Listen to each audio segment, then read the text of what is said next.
G'day, I'm omdevaji, Sheshnag Yoga Center, sheshnag.com. What on earth is Kundalini? This video is about a recent hiatus. There's another word for it in the medical field when you go somewhere and take some time off. So in November last year I went away because my dad was diagnosed with some tumours. That created a lot of fear in me, a lot of pain, a lot of questions around mortality. My dad's never been sick in my eyes, so I thought, hope the old boy doesn't die. So I took some compassionate leave and went and supported him during treatment. During that time, it was a little bit emotional for me. At the same time, there was emotionality around the stresses at work, and there's a continuing stress to do with me being a part of the new paradigm of separated families and then having to interact with a angry ex-wife who is the mother of my children. So there's a fair bit of stress inside of me. On the surface, I don't always express that stress because a lot of the time I'm not that expressive emotionally.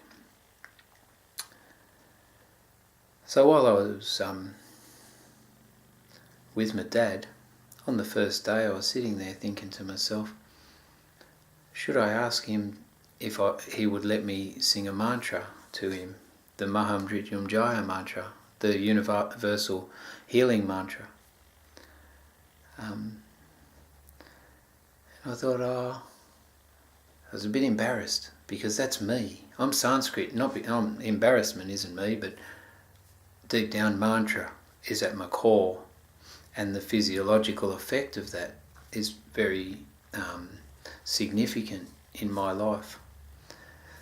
So I thought, I might be a little bit embarrassed to ask him. And then I thought, this is your old man, mate. You can talk to him about anything.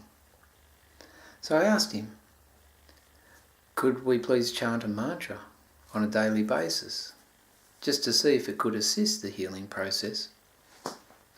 He said, yeah, sure, why not? And I'm still humbled. I'm still very emotional around it.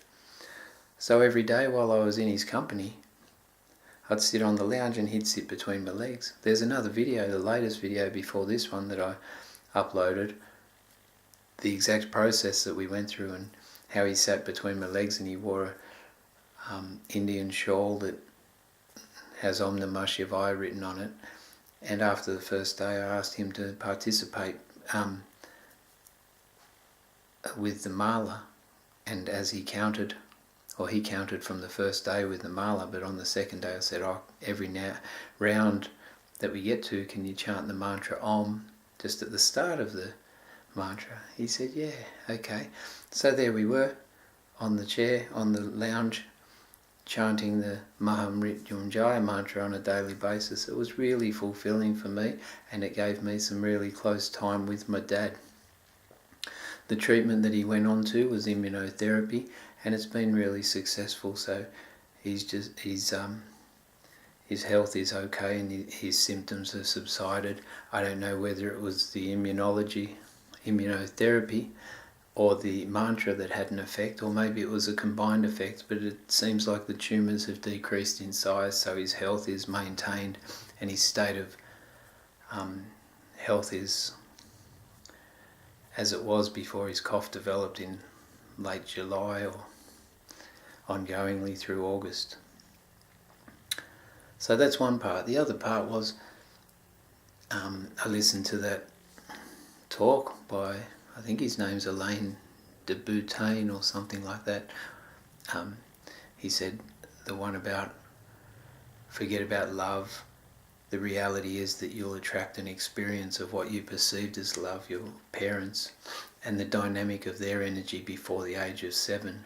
So that'll be how you replicate love in your life, because you're in a hypnagogic state before the age of 7, and that is so meditative, and it plants it all in the subconscious, so you actually manifest that experience in your life. So I looked at my life and I thought, bloody shit, cut my legs off and call me Shorty. I was in the exact dynamic similar to my parents. So I thought, wow, this is quite intriguing, this energetic attraction that happens between the subpsyche and the unconscious of the mind and then physical reality. So then I went up to my parents and I'm watching the dynamic play out and I'm thinking, this is like a TV show of me in the future. And the question is whether I want to participate in this or not.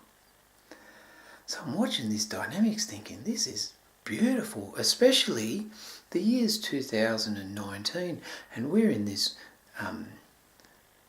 global experience where people that are in the conscious community are actually participating in cleansing a lot of ancestral patterns that are inhibiting them from moving into the new paradigm of the universal unified reality, where you know your soul is everywhere and you know the divinity lies in every experience you attract according to your inner resonance. So this new experience that's happening is quite cathartic on the planet. There's a lot of focus on filling up your own cup. It's really amazing because I sort of try and understand the world. My life's been conditioned to see it, similar to how Nikola Tesla said to, if you want to understand the secrets of the universe, think in energy, frequency and vibration. And my whole life's been dedicated to the physical sciences, even to the extent of becoming a radiographer. So I know that everything's energetic. Our perception, everything is a frequency. And if you get the right frequency, then you can see through people. So that going on in front of my very eyes was really beautiful for me to see. There was a lot of kookaburras around, and in the Aboriginal mythology of Australia, the kookaburras also represent the ancestral energy. I was greatly thankful, a lot of gratitude towards the ancestral energy at my parents' house. It was a beautiful location, but to be able to watch this experience in front of my eyes was really good. And then my brother was playing out similar patterns to do with my own insecurities and lack of self-worth, which I found quite intriguing, and we discussed it, my brother and I. It was fascinating for me, and it gave me an opportunity to actually discuss my own patterns in a way that was beneficial to someone else. And if anyone's going to share your patterns, it's going to be your sibling. So it was a beautiful experience, and I went there for 5 weeks by myself. And then there was a period of 5 weeks where I had company. My consort joined me, and then my son joined me, and then I returned back to where I live in the state of Tasmania, which is down under. Since I've been back, I've realised that the experience away has been still enough to let me realise how much stress I'm experiencing from work, to do with another attraction I have that's a lifelong program to do with attracting bullies. So somehow I've energetically replicated my dad in some ways, and I find people that are quite dominant.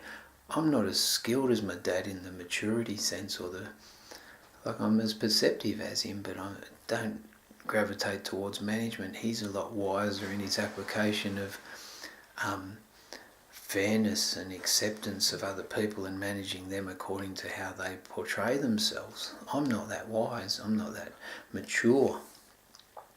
So at work I tend to be of choice, of service, and one of the workers rather than one of the managers. But in that I realise that this culture attracts people that are a little bit narcissistic, a little bit power hungry, a little bit bent on favouritism towards